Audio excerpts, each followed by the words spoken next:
My views of pornography have changed. I'm not anti-pornography. I just don't see any more need to make new porn. I think the world's jerk-off needs have been met. Why? It's now like free online. It's like the only reason why anyone would pay for porn is some like pervert code of honor. That's it. Oh, what's this? Hello. There is a uniform right next to men's room.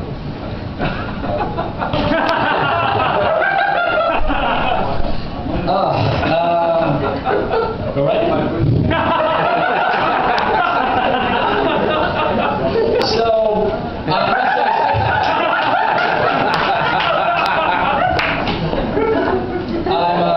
I'm single again. That's new. Not an accomplishment. I'm single because I was so good at it the first time. Oh man. I am dealing with things that just irk me. I'm dealing with niceties again. Like you hear the things that women say because it sounds nice. Like you know what? Looks don't really matter to me. No. Money doesn't really matter to me. And then people are like, Troy, why are you having a hard time finding a date? And you're like, I don't know. I meet the qualifications. The worst one is, I just want a man who makes me laugh. Oh, just a man who makes me, I ask for so little in life. Just a man who makes me laugh. Meanwhile, I go to any open mic night, just a bunch of dudes coming up to my going, so I haven't gotten laid in 3 years. And boy, are my arms tired.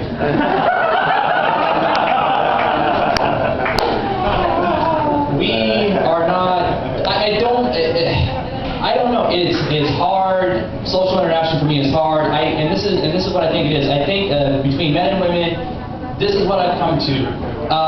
We play on the same game board, but we play two different games.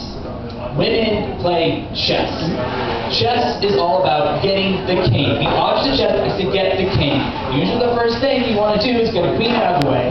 You got to put your pawns in place, but the object of the game is to get the king. Don't you agree, sir?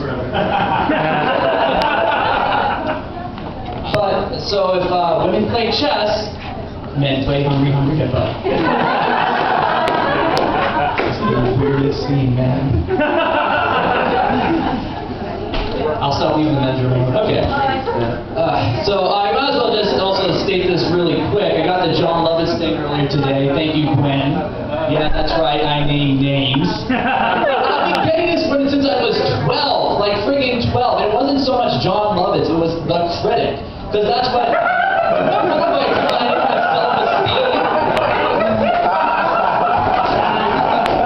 I couldn't understand. I've kind of accepted it now. And when I'm 40, I'm probably going to embrace it. When you're 12 years old, you don't want girls coming up to remind you look like a short, fat man who's bald and like a loser. It's like, still young, dumb, and full of cum, motherfucker. What's the point? The worst person who ever did this to me was a guy named Scuba Steve. If you want to know the type of personality Scuba Steve was, the guy gave himself his own nickname. But this guy would just come to me and like in college be like, hey John Lovitz, how you doing John Lovitz? And I was like, yes, I get it. I look a little bit like John Lovitz. Like, no, you are John Lovitz. You have no personality. You are the man. And I'm not a violent guy, but I wanted to kill him. And so I'm like sitting down in the cafeteria. He comes up and goes, hey John Lovitz. I'm like, listen motherfucker, you call me John Lovitz one more time, I will kill you. I will kill you and send the head to your grandmother. Do we have an understanding? I am at that point. And he backed off. And he was like, okay, I'm sorry. And I felt really terrible. I found out the night before he got his ass kicked by two guys. Yeah. Evidently it looked like Phil Hartman and Rob Schneider.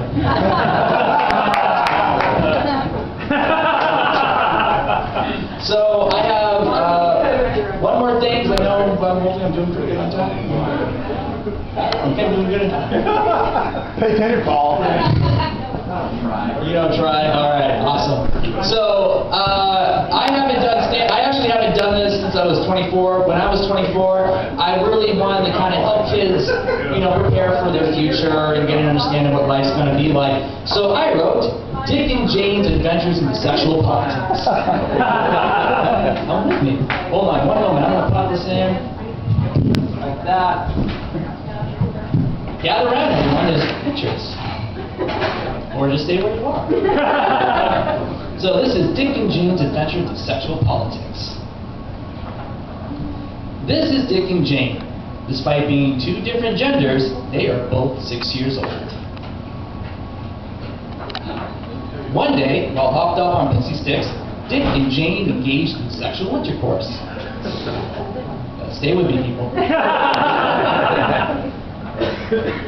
The next day, Jane is looked at by all the other children funny. She is labeled a tart and a slut. Her teachers are worried about her social and emotional development. Dick becomes the most popular boy in school ever.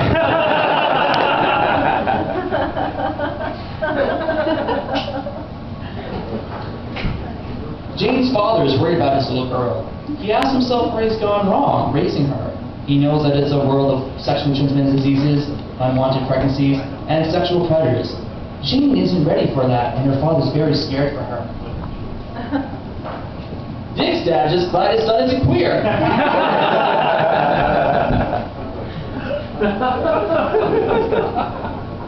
Jane goes into therapy. She meets with her psychologist on Tuesdays and her group on Wednesdays and Fridays. Jane is told that she's in an emotionally vulnerable state right now, but with help she will overcome it. Dick gets ice cream!